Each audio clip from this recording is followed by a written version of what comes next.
Hey Dev Bootcamp, I'm Zach and I'm a maker. When I wanted to make things as a kid, Legos were my medium of choice.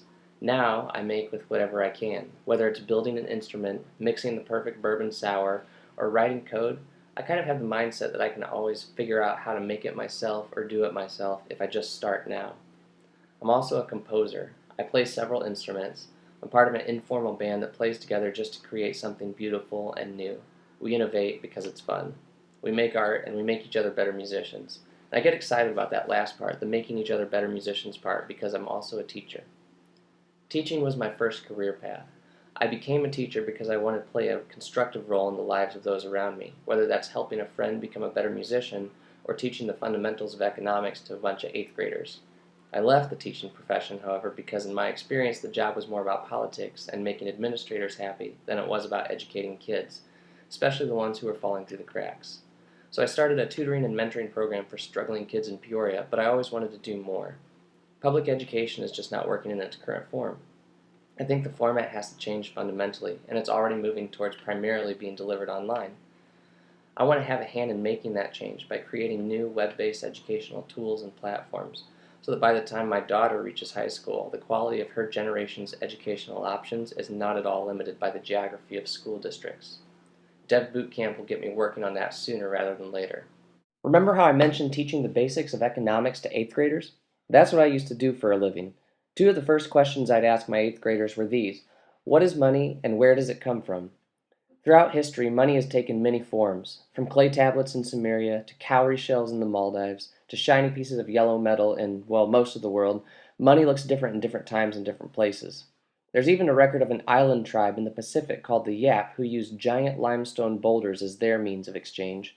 The rocks were so heavy that the people wouldn't even bother moving them when transacting business. They'd just agree that the boulder had a new owner and leave it wherever it lay. For them, money could change hands without ever changing hands. Crazy, right? Maybe not. We do the same thing in America. In 1932, when the French government wanted to sell some dollars back to the American government in exchange for gold, the Americans simply earmarked a pile of gold in Fort Knox. The gold never went to France, but the next day American newspapers ran articles bemoaning the sudden reduction in American gold reserves, and they speculated that it would have terrible repercussions for the American economy. Again, money changes hands without actually changing hands. It's really not much different than little numbers on a computer screen in modern bank accounts. It's kind of disconcerting when you think about it. Money does have a physical manifestation, cash, but it's more than that. It's an idea. And that raises the question, if money is not just a physical, tangible thing, then where does it come from? We know that cash is manufactured at the mint, but money can be created in other ways too, like through credit, the lending of money by banks and such. How does credit create money? Let me tell you with a little story. Meet Ron Swanson. Ron gets paid $100 cash by the city of Eagleton for a little mahogany carving of Lil Sebastian. He deposits the money in his bank account at Pawnee Bank. The Pawnee Bank then loans $90 out to Leslie Nope so she can buy way too many waffles from JJ's Diner, and JJ deposits that $90 in his account at Pawnee Credit Union. The credit union then loans $81 to Tom Haverford to spend on advertising for his new business, Rent-A-Swag. Tom uses the money to pay Andy Dwyer to plug Rent-A-Swag at all his Mouse Rat shows, and Andy deposits his new $81 in his bank account at the Pawnee Bank. Now let's take a step back. How much cash came into Pawnee? Just $100, right? Let me ask you this, though. How much new wealth was generated in Pawnee by that $100 plus the power of credit?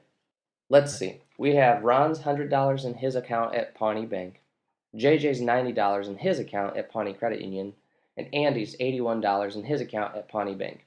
Add those up and you have a grand total of $271.